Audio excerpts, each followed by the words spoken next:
أعزائي المشاهدين مشاهدي قناة النادي الأهلي في كل مكان، أهلا وسهلا بحضراتكم وحلقة جديدة من البيت الكبير. ألف ألف ألف مبروك، قالها الأهلي بأعلى صوت.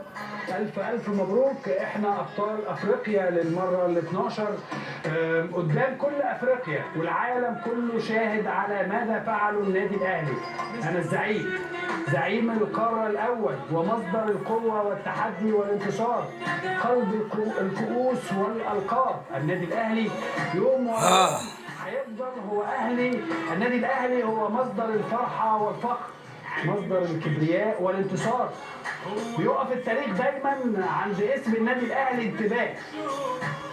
عظمة النادي الأهلي، شعبية النادي الأهلي، بريق النادي الأهلي، أرقام النادي الأهلي. هتفضل يا أهلي أنت التاريخ نفسه. لما تيجي تتكلم عن التاريخ، النادي الأهلي. ليه لا؟ كل يوم بنحقق أرقام. الأهلي هو من كتب التاريخ.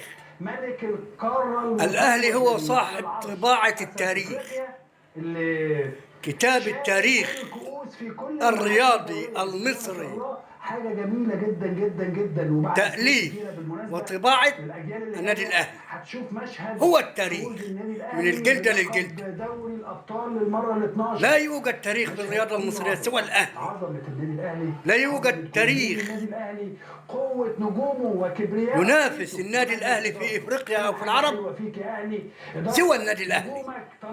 النادي الأهلي ينافس نفسه، ولاعبي النادي الأهلي تنافس نفسه. هناك رامي ربيعة لديه 6 بطولات إفريقية وليست محلية، تعدى من معه ال5 ومن معه ال3، مازيمبي، الزمالك، صن داونز وغيره وغيره وغيره.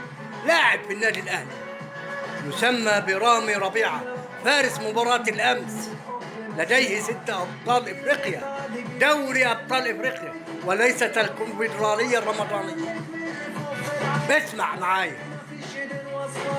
شرف أن تكون أهلوية، عظمة أن تكون أهلوية، فخر أن تكون أهلوية، عزة وكرامة أن تكون أهلوية.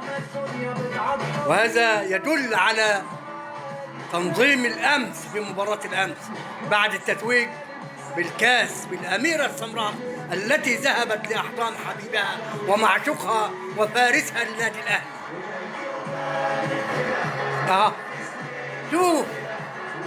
شوف وتمزج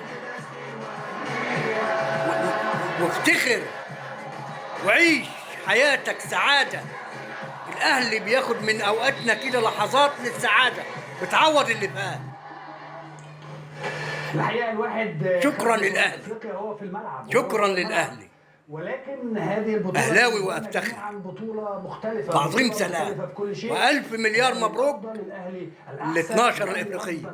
المطلوب إيه بقى؟ نركن ونطالب بال 13 الإفريقية، ونطالب بالسوبر الإفريقي. وتعالى لي وأنا مستناك يا غريمي في السعودية إن شاء الله. تبقى البطولة السوبر الافريقي في تاريخ النادي. ونفكر في ال 13 التهنئه كالتالي. الافريقي. تعظيم سلام. النادي الاهلي على فوزه